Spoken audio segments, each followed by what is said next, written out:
రోడ్ల మీదకి పశువులు వదులుతున్నటువంటి కొంతమందిని ఉద్దేశించి సుప్రీంకోర్టు కొన్ని సంచలనమైనటువంటి వ్యాఖ్యలు చేసింది. బహుశా చాలా మందికి మండొచ్చు, మనలాంటి వాళ్ళందరికీ మండితే మండొచ్చు. పశువుల్ని ఉపయోగించుకొని వదిలేస్తున్నారు, వాటి వల్ల చాలా యాక్సిడెంట్లు అవుతున్నాయి, అవి న్యాచురల్ స్పీడ్ బ్రేకర్లుగా ఉన్నాయి, వాటికి అక్కడ ఇబ్బందే, అలాగే మనకి ఇబ్బంది, వాహనదారులకి ఇబ్బంది.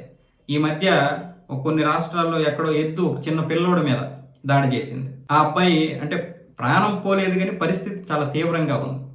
ఒకేసారి 3-4 ఆవులు దాడి చేసి ఇంకొక దగ్గర ఒక అమ్మాయి మీద. ఇక్కడ సుప్రీంకోర్టు ఏం చెప్తుందంటే, మీరు ఇలా విడిచిపెట్టేస్తారు, అది ఉపాధి ఇచ్చినంత వరకు, ఆ పాలు ఇచ్చినంత వరకు బాగానే ఉంచుతారు, తర్వాత ఏమో వదిలేస్తారు.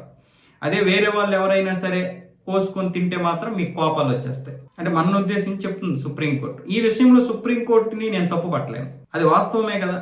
మనకి అవసరం తీరిపోయిన తర్వాత ఈ మాంసం కోసం కొంతమంది విలేజ్ల్లో ఉన్నటువంటి వారు అమ్మేస్తారు కట్టుకోడికి. ఖచ్చితంగా ఇది జరుగుతున్నది ఇదే.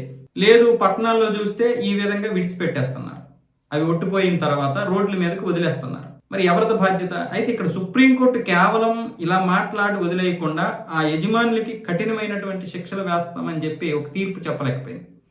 బహుశా అలా చెప్తే ఇంకేమైనా అవ్వేదేమో, కానీ సుప్రీంకోర్టు కొన్ని విషయాల్లో ముందుకెళ్తుంది, కొన్ని విషయాలు ఏమో వెనకడుగేస్తుంది. ఎందుకు పనికిరాని విషయాల్లో మాత్రం వెంటనే తీర్పులు కూడా చెప్పేస్తుంటారు. మరి ఈ విషయంలో సుప్రీంకోర్టు మాట్లాడింది కొంతమందికి మనలాంటి వాళ్ళకి మండితే మండొచ్చేమో, కానీ మరి ఇప్పుడు దీన్ని ఏమంటారు చెప్పండి? ఇలా ఎన్నో ఆవుల్ని కొంతమంది తీసుకుని వెళ్ళిపోయి వాళ్ళు మాంసంగా చేసుకుంటున్నారు. ఆవులు కావచ్చు, ఎద్దులు కావచ్చు, ఏమైనా కావచ్చు. సుప్రీంకోర్టుకి ఇంకా ఆవు అనడం కూడా భయమే, ఎందుకంటే మనం ఒకవేళ ఏమైనా అంటామేమని చెప్పి. అందుకే జాతీయ జంతువుగా చేస్తే ఆవుని అప్పుడు ఎవడూ కూడా ముట్టకూడదు. అంటే ఎవరైనా ఇలా విడిచిపెట్టేస్తే వెంటనే వాళ్ళ మీద యాక్షన్ తీసుకోవచ్చు. లేదనుకుంటే ఆ దేవాలయాలకు ఇవ్వాల్సినటువంటి ఏదైతే గోశాలలు ఉంటాయో వాళ్ళకి ఇచ్చుకోవచ్చు. అలా ఇస్తే మళ్ళీ వాళ్ళు డబ్బులు అడుగుతారు, పైగా దాన్ని అక్కడికి తరలించాలి. ఇదంతా పెద్ద కథ, దానికి మళ్ళీ డబ్బులు అవుతాయి, ఆటోలకో లేకపోతే ఈ బళ్ళుకో వీటికి. కానీ ఎవరైనా సరే మనకి ఈ బళ్ళు మీద తీసుకుని వెళ్ళిపోతే మాత్రం వెంటనే వాళ్ళని అడిగించేస్తాం.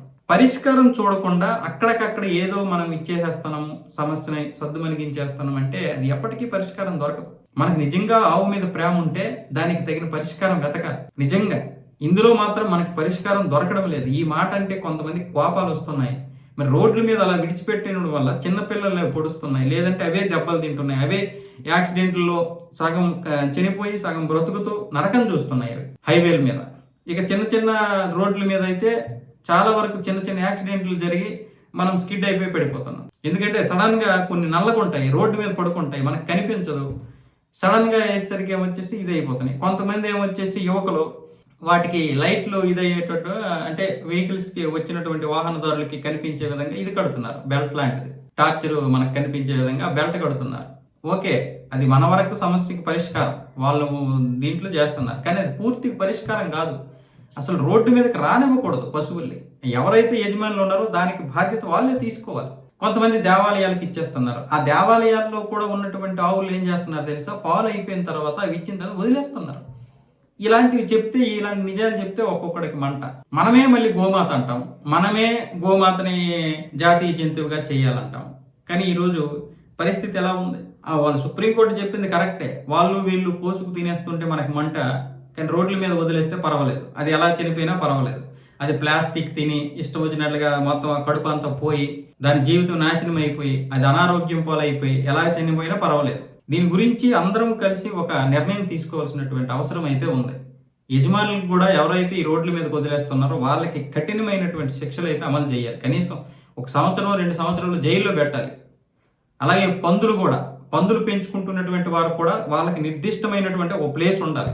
అంతేగాని రోడ్డు మీదకి వదిలేస్తాం, అవి ఏమొచ్చేసి పగలంతా బురదలో దొర్లుకొని ఆ కాలువల్లో కంపు చెత్త అంతా తినేసి చెత్త అంతా చేసేసి ఇష్టం వచ్చినట్లుగా బిహేవ్ చేస్తున్నాయి. అవి మాత్రం ఒక పలానా వ్యక్తి పెంచుకుంటాడు, ఎవడు పెంచుకుంటాడో మనకు తెలియదు.